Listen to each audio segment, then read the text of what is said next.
Ayos to, may mga magagandang balita na naman tayong ipalalabas. Usapan to na balikan natin isa-isa. Christian Standhardinger, posible kayang makabalik sa SMB or Barangay Ginebra, pero gagawa ako ng sarili kong senaryo. Ito ang naiisip ko mga parkoy. Senaryo number 1, balik SMB.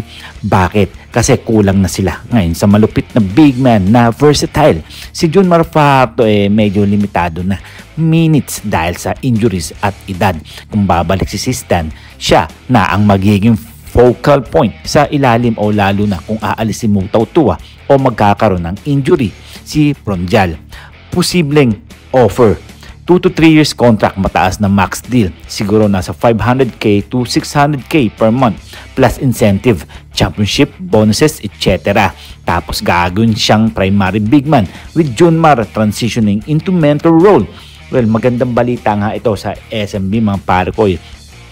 Scenario number 2, stay sa Ginebra or balik Ginebra. Kung si Al Francis Chua, baka gawin ang lahat para maibalik siya sa sistema ni Coach Tim Cone o sino man ang bagong coach kung mag-national team full-time si Cone.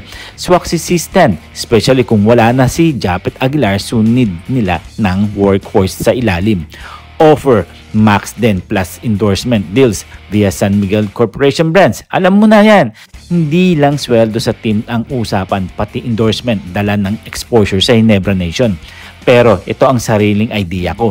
Pwedeng lumipat si Christian Standhardinger sa Meralco Bulls. Bakit? Kung aalis si Raymond Almazan, injury prone na rin. Kulang sila sa skilled, big, solid na combo si Standhardinger at Cliff Hodge sa defense at hustle. Pwede rin nilang gamitin si Sistan bilang go-to guy sa ilalim para tulungan si Chris Newsome at Bong Quinto. Ang offer, Meralco has the money. Bulls needs that one player para makalusot sa finals. 2-year deal na max plus possible trade pieces like Almazan picks para makuha rin ni Sistan. Well, kayo, ano ang inyong masasabi dito? Sino ba pwedeng mapunta sa Ginebra next season? Poy Eram, kung i-release ng TNT dahil sa attitude issues, perfect backup, big man. Arvan Tolentino, rumors pa lang mga parkoy, gusto niyang bumalik sa Ginebra or mag-SMB. Si Jay Perez, long shot, pero kung magkakaroon ng issue sa SMB, why not? May mga bata din sa PBA na pwedeng kunin ng Ginebra. Poy Eram nagwala sa Game 2 at nanira pa. Oo, kung totoo yung balita, sobrang unprofessional. Wala siya sa kondisyon.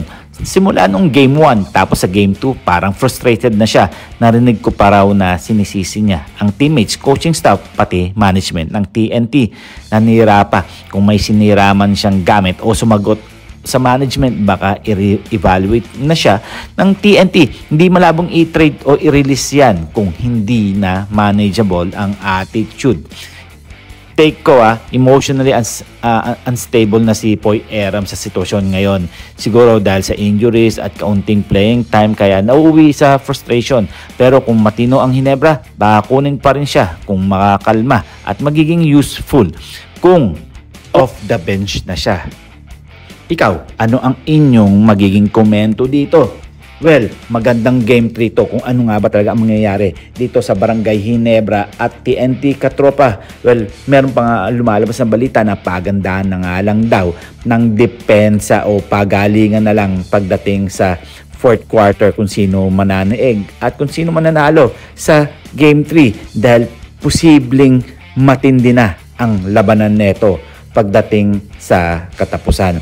Well, kayo, masyado bang intense ang mga laban? At sino naman kaya ang pwedeng mga mapunta sa Barangay Ginebra or sa SMB o kaya sa TNT Katropa? Marami pang mga mangyayari at huwag tayo basta-basta maniniwala sa mga ibang balita dyan.